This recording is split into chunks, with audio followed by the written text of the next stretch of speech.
పట్నంలోని వరద బాధితులకు కొండపల్లి హజ్రత్ సయ్యద్ షా బుఖారీ బాబా దర్గా నిత్య అన్నదాన అల్తాఫ్ బాబా అండగా నిలిచారు. స్థానిక గాజులపేట, ఫెర్రీ డౌన్, ఇసుక రేవు ప్రాంతాలలో 3,000 మంది వరద బాధితులకు మంగళవారం అన్నదానం చేశారు. స్వీట్, కట్ట, చికెన్ కర్రీతో పలావ్ వడ్డించారు. ఈ సందర్భంగా అల్తాఫ్ బాబా మాట్లాడుతూ వరద బాధితులకు అండగా ఉన్నామని చెప్పేందుకు కుటుంబ సభ్యులతో కలిసి స్వయంగా ఆహారం వడ్డించినట్లు చెప్పారు. గతంలో ఎన్నడూ చూడనంత విపత్తును ఇప్పుడు చూడాల్సి వచ్చిందన్నారు. వేలాది మంది వరదల్లో చిక్కుకుపోయి ఆహారం, తాగునీరు లేక అల్లాడిపోయారని ఆవేదన వ్యక్తం చేశారు. వరద బాధితులను ఆదుకునేందుకు ప్రతి ఒక్కరూ ముందుకు రావాలని సూచించారు. వరద బాధితులకు ఇప్పటి వరకు హజ్రత్ సయ్యద్ షా బుఖారీ బాబా నిత్య అన్నదాన లంగర్ ఖానా ద్వారా 15,000 మందికి ఆహారం అందించినట్లు తెలిపారు.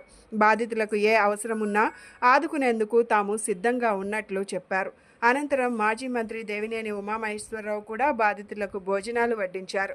ఈ కార్యక్రమంలో అల్తాఫ్ బాబా కుటుంబ సభ్యులు పాల్గొన్నారు. ఈ విపత్తు వచ్చిన వరదలు వచ్చిన కాడి నుంచి ప్రతిరోజు కూడా ఏరియా వైజ్గా మినిమం ఇవాళకి 15,000 మందికి షా బుఖారీ బాబా నిత్యాన్నదానం ద్వారా ఈ మండలంలో ఉన్నటువంటి ప్రదేశాలన్నిటి కూడా పంపించడం జరిగింది.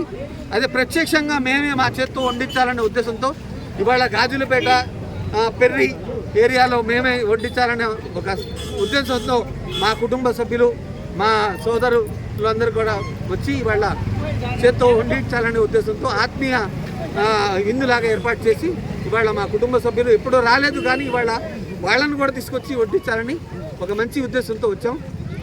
అల్లా ఆశీస్సులు అందరికీ ఉండాలి.